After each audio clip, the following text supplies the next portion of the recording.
Welcome to our sustainability series, part of the New Steps Safe Future project. Water and Arts. Only from a clean source, bella bata cantata profana. Water, one of the most important elements on the earth, is the basic condition of our existence. 60 to 70% of the human body is water. The arts therefore have a phenomenal effect on the human body and soul through the vibrations they produce. The periodic rhythms of music, the physical and mental experience of vibrations, the reception of the visual arts, painting, the associative arts, the performing arts, sculpture, and the applied arts such as architecture and applied arts are the determinants of our everyday lives. The natural sciences, as interdisciplinary sciences in mathematics, physics, chemistry, in the study of which mankind has already come so far, all our knowledge and discoveries, all our understanding, all our derived and derived treasures are the result of human beauty, humanism. They are conceived on the soil of the arts. Music.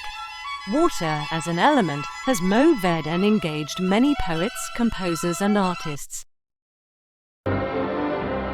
Thus in Rachmaninoff's song Spring Floods, where the power of nature's revival is vividly portrayed by a string of piano and voice. Johann Strauss's equally life-affirming Blue Danube Waltz in And der schönen blauen Donau. It is in the spirit of reconciliation that Handel's wonderful study of style, water music, was conceived, written by the disgraced composer begging forgiveness from the English monarch George I, performed on the Thames during the royal cruise. The most moving wail from the depths of the male soul in Bartók's 20th century rendition of the opera Bluebeard's Castle is the Lake of Tears behind door 6. The banishment of Manon to a remote island in Puccini's opera Manon Lescaut is a symbol of punishment. In Urkel's opera Bankban, the grinding scene of the opera seria in the 19th century, where it is the water that eats away the soul and the troubled conscience of the innocent sinner, is recalled. Literature. The same is true of Somerset Maugham's 20th century short story In a Remote Colony, in which the suicidal lost missionary, who, giving in to his instincts, loses control of himself and goes to the sea to work out his human weakness, shame and remorse through the liberating power of water. Enda Adi's poem Alone with the Sea is also synonymous with loneliness. Costoloni's short story Bathing is a cavalcade of senseless passing and self-recrimination. After the passing away, water also appears as the water of life, as a death-defying, resurrecting, recreating force in Sandor Patofi's poem Janos Vites, the soldier Janos. In Attila Joseph's poem At the Danube, the illusion of eternity touches souls. The Old Fisherman and the Sea also depicts the heroic human struggle against the element. In Jenno Rejto's Dirty Fred novels, the 20th century maritime adventure stories also sparkle with humor. Painting. In painting, the representation of water is given a prominent role. Sandro Botticelli's famous Venus of the Renaissance is born from the sea and emerges from a shell. See Monet's water lilies in his paintings, uses the tools of Impressionism to reflect and confront the diversity and natural beauty of water as a genre painting, and his water lilies became a painterly symbol. Among Hungarian painters, József Egri as a painter of Lake Balaton, István Sónyi as a lover of the Danube Bend, is attracted to water. Cornel Zumbo's landscapes also show Lake Balaton, Lake Tatoi and the lakes around Oroshleni in his watercolors.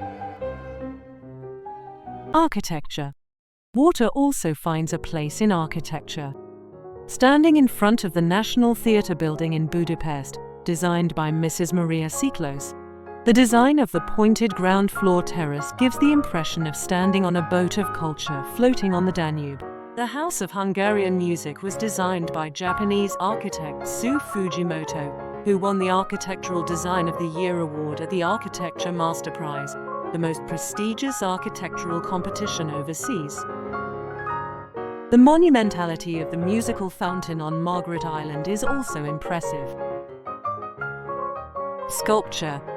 Water is also a theme in sculptural works by artists commissioned for urban fountains. Medjessi's sculpture of the girl with a jug in front of the Széchenyi baths in Budapest. Medjessi's sculptures next to the fountains are emblematic of the university town of Debrecen. His sculptures of bathing girls are iconic in front of bath entrances. Arts and crafts. Water also appears in arts and crafts, as in the bull-headed gargoyles of the Zsolnyi fountain in the city of Pécs, inspired by the barbaric bull-headed drinking fountain of the gold treasurer of Noga Szent Miklós, but also the devil-shaped gargoyles of the Romanesque church of Jackie and the unique gargoyles of the Gothic Cathedral of Notre Dame in Paris are special. Folk arts. Water also appears in Hungarian folk art and folk music. The archaic old-style folk songs from the 1st century and the new-style melodies, only a few hundred years old, carry the lived history in their sound set, pentatone. The waters of Lake Balaton are wide. There's a mill on the Danube. My star, my pilot, take me on the Danube. The mill has no stone treasure, trove of melodies inspired their collectors, composers such as Bela Bartok, Zoltán Kodály, and Adnan Saygun among the Turks. Folk customs. The journey of water can also be traced in folk customs. For example, the Hungarian Easter sprinkling, which has survived to this day and is still practiced in the countryside, has its origins in the barbaric ritual of fertility. The Buso March of the Sokok and Bunyavak ethnic groups in Hungary is also a celebration of the winter, as is the carnival of the Italian city of Venice, the city of lagoons. Only from clean sources, Bartók refers to the incorporation of folk music elements in modern art music. His cantata profana, The Message of the Miraculous Horn Saga, is as relevant today as it was in the 1930s. Water as creator, as destroyer, as transcendent element, is with us, exists with us, in us, for us, part of us.